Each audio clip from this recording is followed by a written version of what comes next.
Dans Quai des Orfèvres, on ressent très fortement l'inspiration donc, du cinéma expressionniste que Clouzot a fréquenté dans les années 30 quand il travaillait à Berlin dans les studios de la UFA comme assistant d'Anatole Litvak et superviseur des versions françaises des films. On le retrouve à la fois dans un travail des ombres, notamment par exemple lorsque Maurice se rend chez Brignon. Il y a cette image de son ombre qui s'étire dans l'embrasure de la porte et qui est un indice à la fois de ce côté très noir du personnage de Maurice à cet instant précis, mais aussi une image assez amusante de la Libye, de l'ici et l'ailleurs, l'ombre qui montre que la présence de Maurice n'est que dématérialisée dans cet endroit où précisément il n'est pas censé être. Donc il y a ce jeu qui est évidemment à la fois plastique, ça crée un contraste, ça crée une dramatisation parce qu'il y a une diagonale très claire à ce moment-là qui crée la tension dans l'image, mais il y a aussi perpétuellement ce jeu sur le scénario, sur ce que ça dit, sur la signification que ça a. De même que Clouzot travaille beaucoup dans ce film sur les reflets. Il y a une image où on voit Suzy Delair répéter devant une glace à trois faces et son image est démultipliée à l'infini.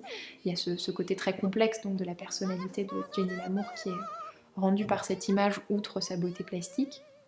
Plus loin, on a un autre jeu de miroir avec donc Bernard Blier qui est face à une glace cette fois de petite dimension qui le coupe au niveau du cou au moment où il entend comme une menace les mots de Jenny on te coupera la tête.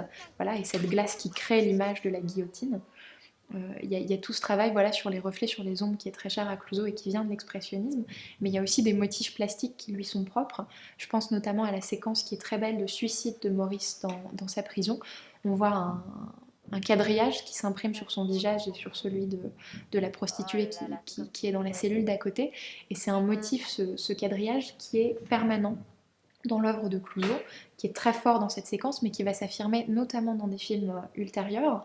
Par exemple, c'est des images qu'on a beaucoup dans l'enfer, dans les essais dont on a encore la trace. Il y a notamment cette scène où Romy Schneider, s'enfuyant après une dispute, renverse une chaise en métal quadrillé qui crée des ombres comme ça sur le sol. Dans La prisonnière, on a la même chose. Lorsque José appelle Maggie pour lui proposer une nouvelle séquence de pause, elle est assise sur exactement la même chaise en métal quadrillé qui se dessine très fortement derrière elle et qui crée cette tension psychologique dans cette scène très forte de sadomasochisme. Et entre l'enfer et la prisonnière, Clouzot a travaillé sur de la photographie de nu et on a donc trace des essais qu'il avait fait à l'époque.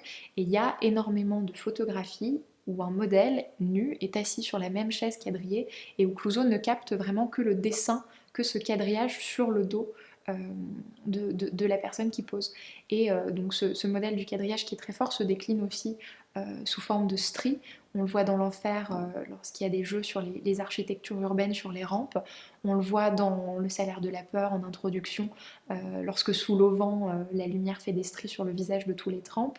On le voit dans Les Diaboliques, notamment dans la séquence de fin. Il y a les stores tirés qui dessinent les mêmes rayures sur le visage de Vera Clouzot. Et dans Manon, lorsque Manon entre pour la première fois chez son frère Léon, pareillement, il y a des stores tirés qui créent ce quadrillage, cette fragmentation des corps et qui est un motif permanent de l'œuvre de Clouzot.